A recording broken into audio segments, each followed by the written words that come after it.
It looked like Juju Watkins' Nike deal, from what I'm hearing, it's worth way more than Caitlin's. Boots on the ground, people behind the scenes is letting it be known that Juju Watkins has landed a major damn payday from Nike. When it comes to Rich Paul, he's a juggernaut. Now, he's going to make sure his players get special whistles.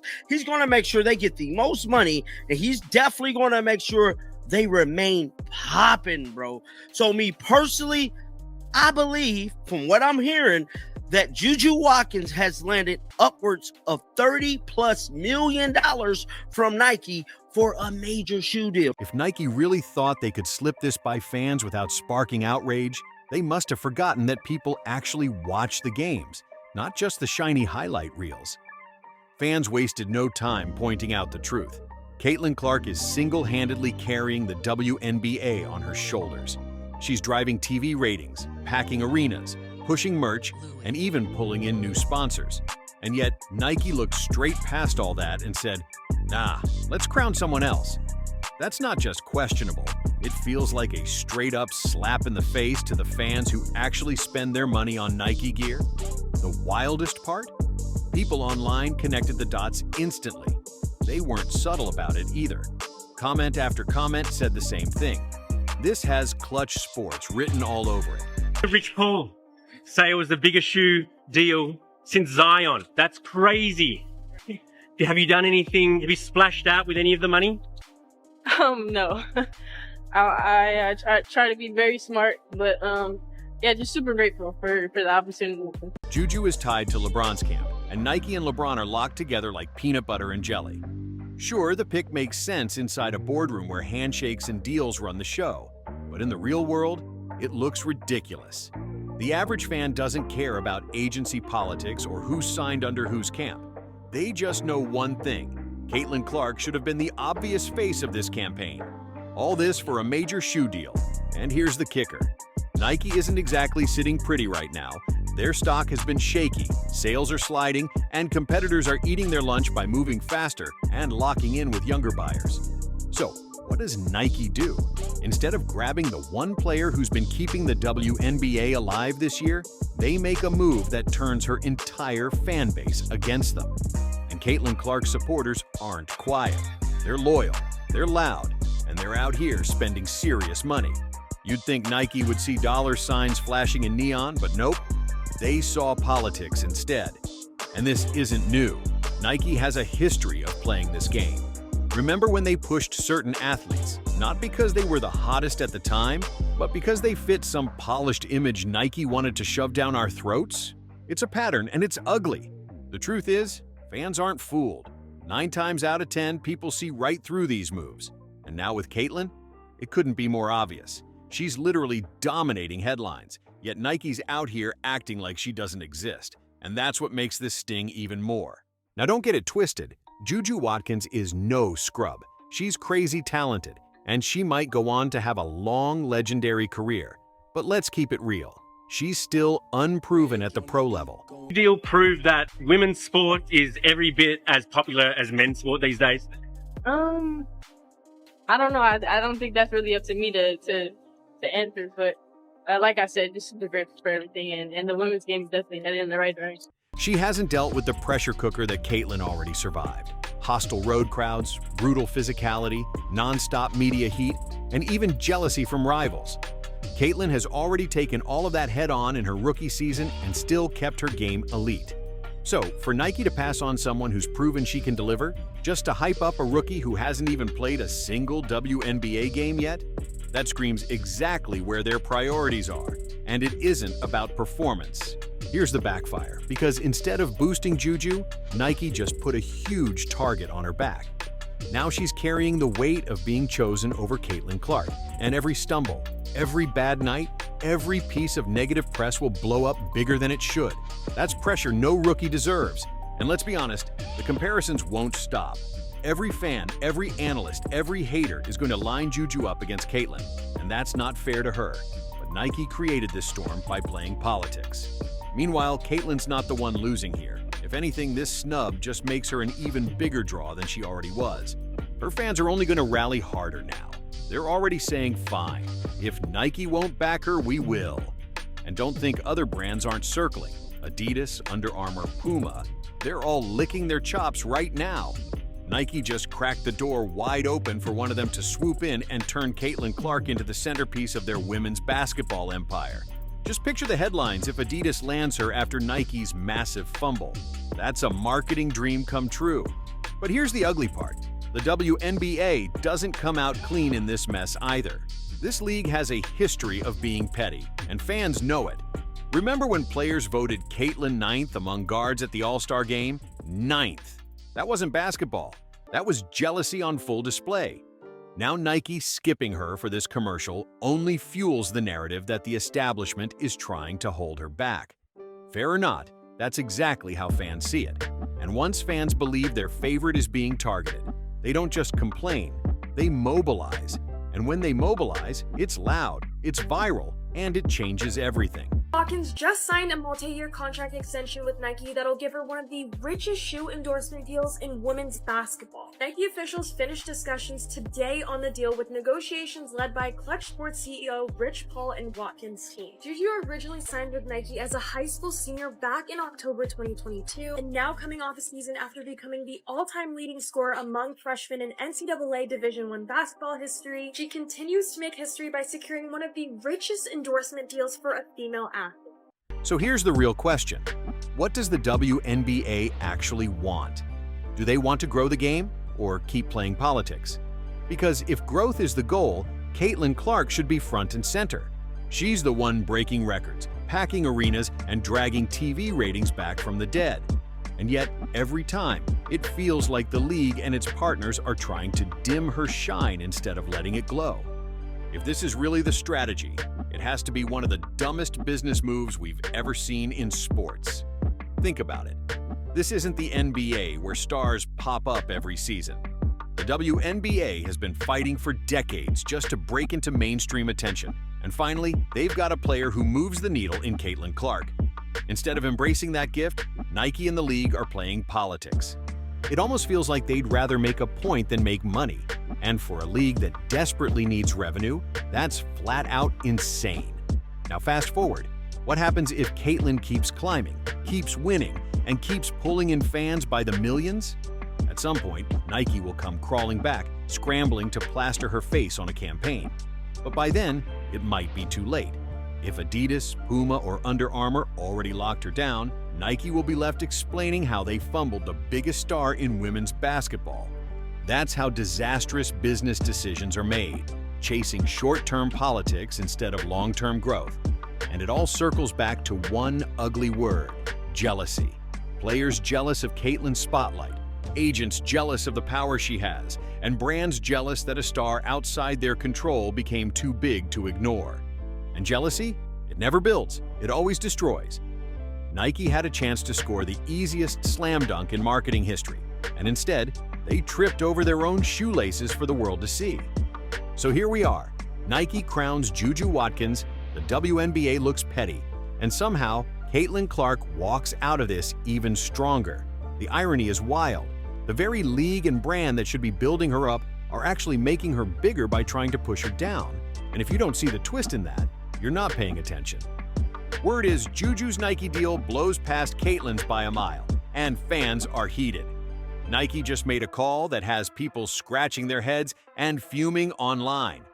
Caitlin Clark, now in only her second year as a pro and still the biggest name in women's basketball, gets sidelined while Juju Watkins cashes in on a monster $30 million contract.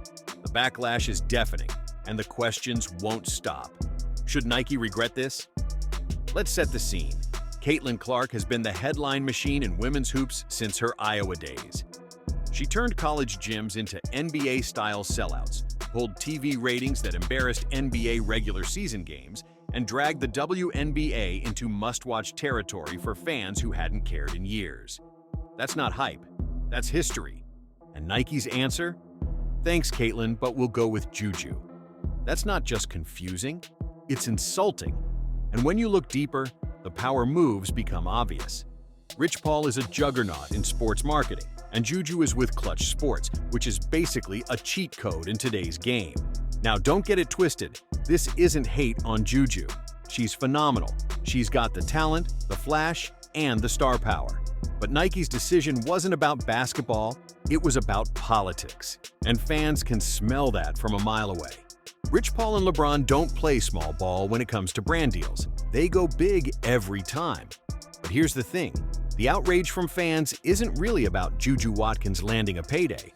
It's about Nike blatantly disrespecting the one player who revived global interest in women's basketball, Caitlin Clark. Remember, Caitlin signed with Nike early, back when she was still torching defenses at Iowa. Everyone thought that deal was destined to become historic once she hit the pros. And at first, it looked that way. Headlines screamed about the $28 million figure, the so-called biggest shoe contract in women's basketball history. People said, wow, Nike's finally doing it right. But fast forward just 2 years, and suddenly Nike's already shoving her aside like she's yesterday's news, favoring a player who hasn't even finished her college run. That's not just shocking, it feels calculated. Where are the big splashy ads plastered across TV and billboards? Where's the marketing rollout that screams, Caitlin Clark is the face of Nike women's basketball? Fans got nothing but silence. Crickets. No shoe line in stores, no massive campaign, no real push. It's almost like Nike only signed Caitlin to keep her off the market so their competitors couldn't touch her. And if that's true, it's one of the dirtiest plays in the book. And then, Nike left Caitlin sitting on the bench. Meanwhile, Juju's deal leaks, and suddenly Rich Paul is out here calling it the biggest since Zion. Let that sink in. Zion Williamson pulled $75 million from Jordan Brand before playing a single NBA game, and now Nike is trying to put Juju Watkins in that same tier.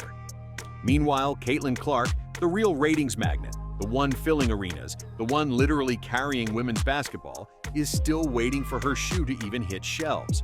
Fans aren't buying it, not one bit. Social media exploded the second this story broke, and the comments were brutal. People are asking the obvious. How can Nike overlook Caitlin Clark? She's the one boosting ticket sales, the one spiking ratings whenever she's on the floor, the one making merchandise fly off shelves. That's not hype, that's cold, hard data. And yet Nike, the same company that built its empire on chasing cultural impact, is acting blind. And here's where the clutch sports factor flips the story. Because let's be real, Juju signing with Rich Paul's empire changes everything. It's not just about a contract, it's about access. Clutch doesn't just negotiate deals, they manufacture stars. They'll have Juju on magazine covers, podcast tours, and red carpets before she even plays her first WNBA game. That's how they work, and it's effective. But for Caitlin's fans, that only raises the painful question. Why didn't she get that same machine behind her? Why does the player who saved the league have to fight for attention, while politics and power brokers hand the spotlight to someone else? Caitlin went with a more traditional agency, and you can see the difference right away. Nike clearly felt less pressure to treat her like Zion because her reps weren't pounding on doors and demanding more the way Clutch does. Rich Paul doesn't accept wait and see. If he wants $30 million, he's getting $30 million, and Juju Watkins is the proof. Meanwhile, Caitlin's team may have trusted too much in the obvious, that her insane stardom on the court would naturally turn into the same level of backing off the court.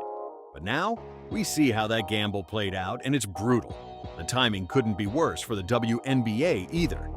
This league is already drowning in non-stop drama. Angel Reese making headlines for her antics, Natasha Cloud setting off firestorms off the court, and fans blasting the league for how they protect Caitlin during games.